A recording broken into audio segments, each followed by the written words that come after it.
여러분 안녕하십니까? 경북 동해안 지역은 오늘 30도를 웃도는 무더운 날씨가 이어졌고 내일은 구름이 많고 낮부터 빗방울이 떨어지는 곳이 있겠습니다. 폭염주의보가 내려진 오늘 포항과 경주는 32, 3도의 분포를 보였고 내일은 구름이 많고 아침 최저 21에서 25도, 낮 최고 기온은 28에서 30도로 오늘보다 낮겠습니다. 동해상의 파도는 1, 2m로 일겠고 너울에 의한 높은 물결이 방파제나 해안도로를 넘는 곳이 있겠습니다. 포항시가 수돗물 필터 변색과 관련해 전문조사단을 꾸린 가운데 변색 원인에 대한 1차 조사 결과가 빠르면 이번 주에 나올 전망입니다. 대학 교수와 한국수자원공사 등 7명으로 구성된 전문조사단은 포항시 내 47군데에서 채수한 수돗물을 국립환경과학원이 제안한 공극 0.45 마이크로미터 여과지에 걸러 변색 정도를 확인하고 있습니다. 또 유광 정수장 관로 종점에 위치한 5,000업 일원에 대한 상수도관의 잔여물을 제거하는 이토 작업과 배수 관로 내시경 검사를 병행해 실시할 계획입니다. 한편 지금까지 제기된 수돗물 민원 99건에 대한 먹는 물 수질 검사에서 기준을 모두 만족하는 것으로 나타났습니다. 지난 15일부터 시작된 고수원 피해로 지금까지 양식장 물고기 2만여 마리가 폐사했습니다. 포항시에 따르면 15일부터 어제까지 양식장 4곳에서 2만여 마리가 폐사했고 오늘도 피해 신고가 접수되는 등 면역력이 약해진 물고기가 날이 갈수록 폐사하는 양이 늘어나고 있습니다.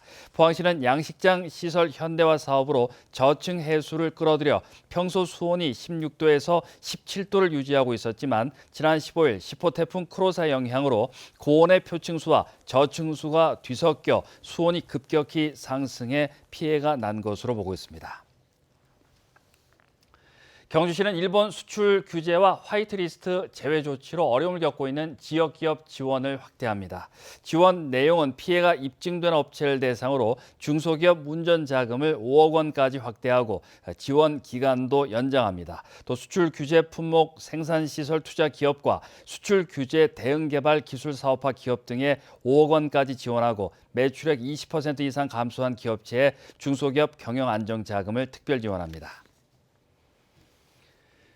직장 내 괴롭힘 금지법이 시행된 지 한 달이 넘었지만 현장에서는 여전히 갑질이 성행하고 있는 것으로 나타났습니다. 직장 갑질 119는 직장 내 괴롭힘 금지법이 시행된 지난 7월 16일부터 한 달 동안 접수된 제보가 모두 1,844건으로 법 시행 이전보다 오히려 늘어났다고 밝혔습니다. 내용별로는 부당 지시가 231건으로 가장 많고 따돌림과 차별이 217건, 폭행과 폭언 189건, 모욕과 명예훼손이 137건, 강요 75건 등이었습니다. 영덕군에서는 지난 2017년을 기준으로 평균 이틀에 1명이 태어나고 3명이 사망하는 것으로 나타났습니다. 영덕군이 최근 공표한 통계 연보에 따르면 전입과 전출 인구는 하루 평균 각각 9명으로 비슷하고 혼인은 닷새에 2쌍, 이혼은 1쌍이 하는 것으로 조사됐습니다. 또 공무원 1인당 군민 수는 68명으로 1년 전보다 2명이 줄었고 자동차는 한 세대당 한 대씩 보유하고 있는 것으로 나타났습니다. 경상북도는 일상생활과 경제활동에 걸림돌이 되는 각종 규제를 개선하기 위해 오는 21일부터 다음 달 19일까지 아이디어를 공모합니다. 공모 대상은 복지와 일상생활, 안전, 일자리, 소상공인 지원 분야며 경상북도와 시군 홈페이지나 이메일 등으로 신청할 수 있습니다. 경상북도는 규제개혁위원회 등의 심사를 거쳐 우수 과제를 선정하고 오는 11월 표창과 함께 포상금을 지급할 예정입니다. 경상북도는 경기도 일산 킨텍스에서 열린 한국관상어 산업박람회에서 각시, 납, 줄개 등 지역 토속 어류 15종을 전시하고 관상어 홍보 활동을 벌였습니다. 특히 이번 박람회에서는 독도의 자연과 경주 남산의 절경 등을 형상화한 대형 수조에 토속 어류를 전시해 관객의 눈길을 끌었습니다. 최근 어항에 설치해 물고기를 키우는 가정이 늘면서 국내 관상어 시장은 4천억 원 규모로 성장했습니다. 포항해양경찰서가 지역 초중고등학생들을 대상으로 진행하는 해양경찰 진로 해양안전체험 프로그램에 인기를 끌고 있습니다. 학생들에게 해양 경찰이 하는 일을 체험하고 경험할 수 있는 기회를 제공하고 해양 안전 문화를 확산하기 위해 마련됐으며 올해 첫 시행 후 여름방학을 맞아 100여 명이 다녀왔습니다. 프로그램은 유치장과 상황실 견학, 심폐소생술 교육, 연안 구조정 및 순찰차 견학, 구조장비 실습 등으로 이루어집니다. 경주 동궁원은 관람객 수요에 맞춰 곤충 체험 프로그램을 연중 무휴로 실시한다고 밝혔습니다. 주요 체험 내용은 곤충 만지기와 낚시하기, 먹이 주기를 비롯해 곤충 모형 만들기, 곤충 표본 전시 체험 등입니다.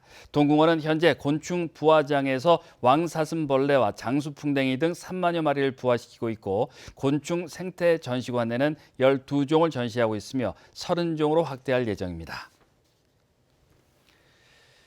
양파 등 주요 채소류의 과잉 생산을 막기 위해 생산 단계 이전에 재배 면적을 조절하는 방안이 본격적으로 추진됩니다. 농림축산식품부는 주요 채소류 주산지를 차례로 돌며 재배 면적 조절 협의회를 열어 품목별 재배 의향 조사 결과와 적정 재배 면적, 면적 조절 추진 방안을 협의하기로 했습니다. 이 협의회에는 지자체와 농협, 생산자 대표, 농업관측본부 등이 참여합니다. 국가인권위원회는 제자에게 폭언을 한 지역의 한 교수를 징계하라고 해당 대학에 권고했습니다. 국가인권위에 따르면 모 대학교 태권도학과 학생인 A씨는 지난 3월 4일 지도교수인 B씨로부터 불량품, 자퇴서 내고 공장에 가 일하라는 등의 폭언을 듣고 정신적 충격을 받아 학교를 자퇴했다며 진정을 냈습니다. 인권위는 단어나 표현 수위 등을 고려할 때 모욕감을 주기에 충분한 발언이었다면서 인격권을 침해한 것으로 판단된다고 설명하고 비슷한 사례가 재발하지 않도록 모든 교직원에 대한 인권 교육도 권고했습니다.